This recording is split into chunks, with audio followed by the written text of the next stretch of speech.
한 주간의 지역 정치권 소식을 알아보는 주간 정치 시간입니다. 대구 경북 신공항 특별법에 대한 공청회가 어제 국회에서 열렸습니다. 지난주 가덕도 신공항 특별법에 이어 이번엔 대구 경북 신공항 특별법안을 주제로 다뤘는데요.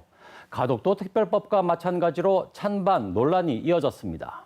공청회에 이어 본격적인 법안 심사를 진행하게 되는데 신공항 특별법을 바라보는 시선이 곱지 않아 법안 처리에 난항이 예상됩니다. 대구 경북 신공항 관련 특별법안은 대구의 추경호 의원과 홍준표 의원이 각각 대표 발의한 두 건입니다.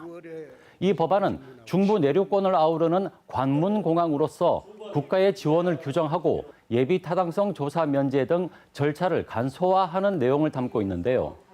지역을 대표해 공청회에 참석한 전문가들은 군사공항뿐만 아니라 민간공항으로서의 기능도 제대로 수행하기 위해선 국가의 지원이 필요하다고 강조했습니다.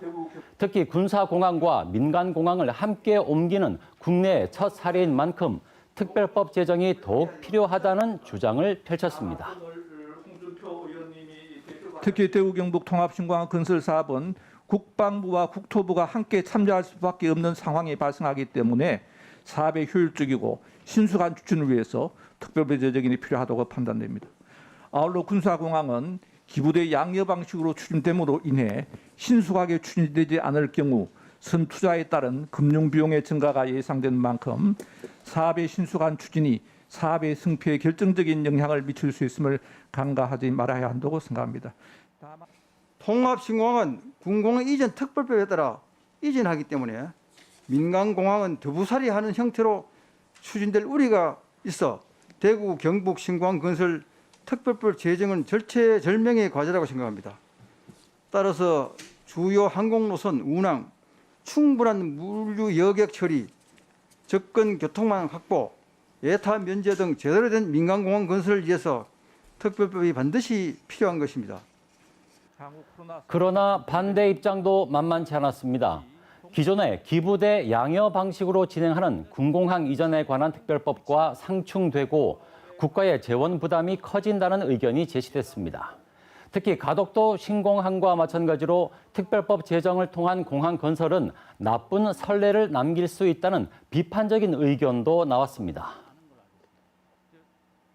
그러니까 이 조 단위가 넘는 재정 소요가 큰 사업이기 때문에 반드시 필요한 예타라든지 타당성 조사를 생략하는 것은 그것은 입법부의 권한 남용이라고 생각합니다. 뭐 지역적인 이해관계도 있겠지만 그래도 늘 공항 건설은 국가 백년대계라고 생각을 하고 필요하다면 예타 제도를 규정하고 있는 그 법률의 취지를 가능하면 좀 벗어나지 않는 게 좋겠다. 특히 대구 출신의 김상훈 의원은 특별법 제정에 유보적인 입장을 나타냈고요. 국토위 소속 지역 출신 의원들의 반응도 엇갈렸는데요. 송원석 의원은 대구 경북 신공항 특별법에 찬성 입장을 나타낸 반면 김희국 의원은 법안에 반대하며 아예 공청회에 참석하지 않았습니다.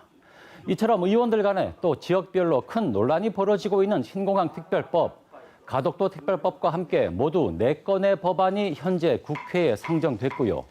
공청회가 끝나면서 이제 국토위 교통법안심사 소위에서 본격적인 법안 심사에 착수하게 되는데 신공항 특별법을 둘러싼 논란과 갈등이 계속되면서 과연 법안 심사 과정에서 합의안을 도출해낼 수 있을지는 여전히 불투명한 상황입니다. 다음은 지역정가의 이모저모 순서입니다. 국민의힘 류성걸 의원은 주택재산세 인상 범위가 소비자 물가 상승률을 넘지 못하도록 재산세 상한제를 도입하는 내용의 지방세법 일부 개정안을 대표 발의했습니다. 류 의원은 정부의 공시가격 인상으로 재산세와 종합부동산세 등에 대한 국민들의 조세 부담이 커짐에 따라 상한제를 도입하는 것이 필요하다고 밝혔습니다. 대구시의회 인사권 독립추진단이 지난 9일 첫 회의를 열고 본격적인 활동에 들어갔습니다. 인사권 독립추진단은 지방자치법 개정 법률안 시행을 앞두고 의회의 정책지원 전문 인력 도입과 지방의회 인사권 독립, 자치경찰위원회 위원 추천 등을 논의합니다. 안동시 의회는 의회 청사 외벽에 대구 경북 행정통합을 반대하는 대형 현수막을 내걸었습니다. 시의원들은 릴레이 1인 시위를 이어가고 있는데요.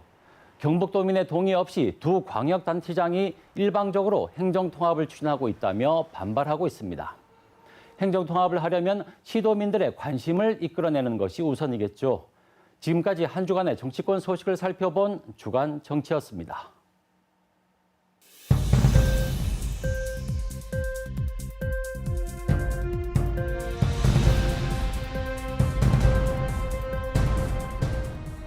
시청자 여러분의 곁에서 작은 목소리까지 귀 기울이겠습니다.